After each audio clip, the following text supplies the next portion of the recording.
Hello YouTube, this is Swift Football. Today I'll be talking about my draft for the 2025 NFL season. My main league is a half PPR 12-man league. 1 QB, 2 wide receivers, 2 running backs, 2 flexes, 1 tight end, 1 kicker, and 1 defense. I was picking at the 102, so let's start looking at what I drafted.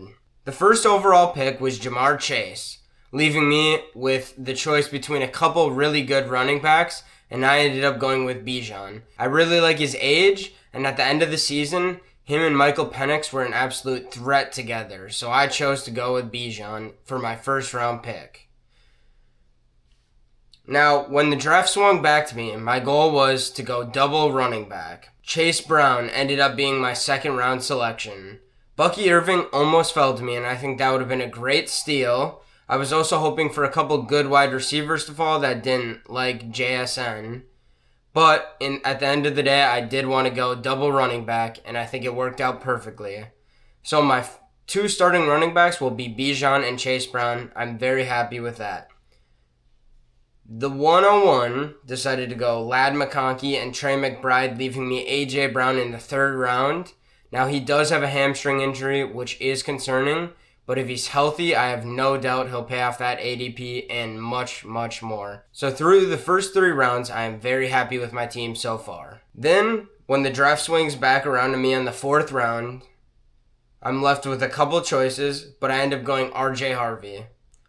I really like R.J. Harvey. I think he's a really good rookie, and Sean Payton tends to get a lot out of his running backs, especially ones that he selects himself. So I believe R.J. Harvey will get a lot of the work. The J.K. Dobbins news definitely lowered R.J. Harvey's stock, which was good news for me. I believe that J.K. Dobbins will have an impact on R.J. Harvey, but I believe it'll be more in the first half of the season, with R.J. Harvey having more of a role in the later half. Which is great news because I already have 2 great running backs. So R.J. Harvey can help fill in my flex for the first half of the season, and either an injury or a flex spot will open up more role for him on my team later in the year. So I love that pick. Then, in the 5th round, I really needed to address wide receiver, so I went with Jameson Williams. As a YouTube channel, I'm committing to my hot take that Jameson Williams will surpass Amon-Ra in fantasy football points this season. I think it's a big ask from JMO, but I believe he has the natural talent to do so. When you watch him on the field, he looks like an absolutely special player. Amon-Ra is great and has all the veteran tactics to get open. JMO also hasn't spent much time healthy or not suspended on the football field, but when he has, he looks absolutely different. Dan Campbell also has a lot of good things to say about him, and the new OC, not Ben Johnson anymore, says he really wants to work on pushing the ball down the field, and I believe that gets done through JMO, not as much Amon-Ra. Then, coming back in the 6th round, I got Tyrone Tracy. Another running back fell perfectly to me. I think if Jalen Waddle would have fallen, he would have definitely been a high pick, but really at this round, I was actually targeting Stephon Diggs, who was sniped 4 or 5 picks ahead of me.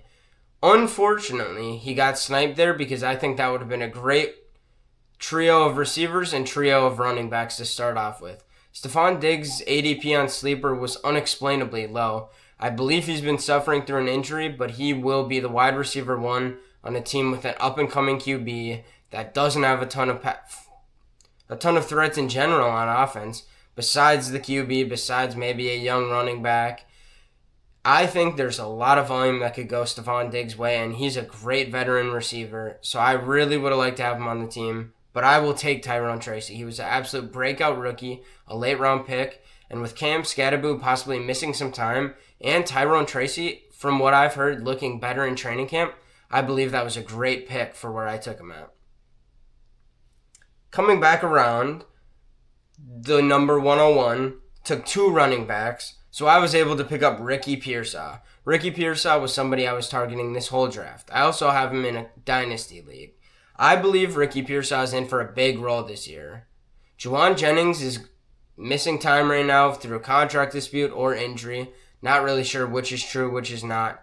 But he's going to be off to a slow start, and Purdy and Pearsall look like they have a great connection in some of the preseason and offseason workouts they've done together. So there I have flexes and wide receivers and running backs all covered, all filled out. JMO and AJ Brown, I believe, will be my starting receivers. Bijan and Chase Brown will be my starting running backs. And I'm hoping a mix of RJ Harvey, Tyrone Tracy, and Ricky Pearsall will fill in my flexes.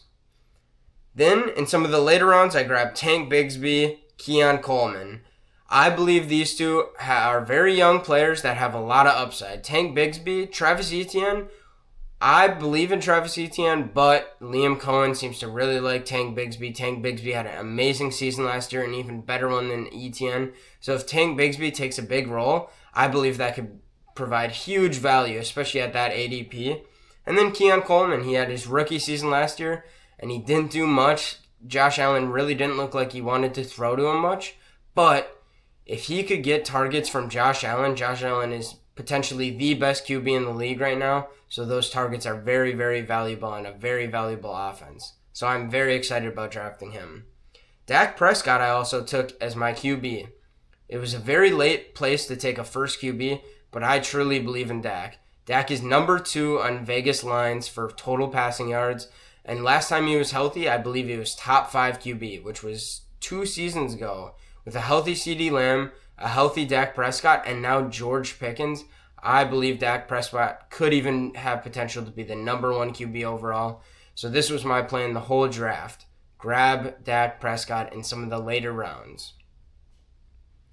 Next, we've got my tight end, Zach Ertz. Unfortunately, I wasn't able to get some of the guys I wanted. I was hoping that instead of Tank Bigsby, Tyler Warren would fall to my pick, and I'd be able to snatch him. But somebody else in my league took him first. I believe in Zach Ertz. I believe he's a great tight end.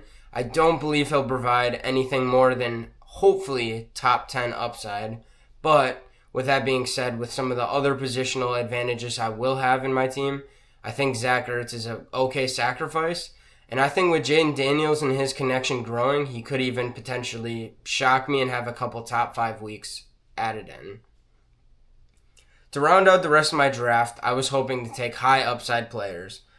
Keenan Allen and Jalen McMillan. Keenan Allen, amazing last time he was on the Chargers with Justin Herbert. If he can get back to some of that production, some of those targets, I think he could have a chance to be a flex or a starting wide receiver on my team.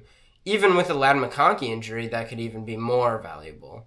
And then McMillan, he has a major neck injury, so he'll be a perfect stash on my IR. I already have picked someone up to replace him, and I believe that if he comes back from injury, he could be an absolute weapon again. I grabbed a kicker and a defense. 2 of the top ones, I didn't really look much into it. I just grabbed the best of who was available. And then I grabbed a late round wide receiver who looks like he's been breaking out a little bit in the preseason. That's my draft. Let me know. Do you agree with some of my takes? Do you agree with my team? How do you think I did compared to some of my other league mates? Let me know what you think. Thank you for watching. Hopefully you enjoyed the Swift football video. We'll be coming to you with shorts all season long and hopefully some more long form videos.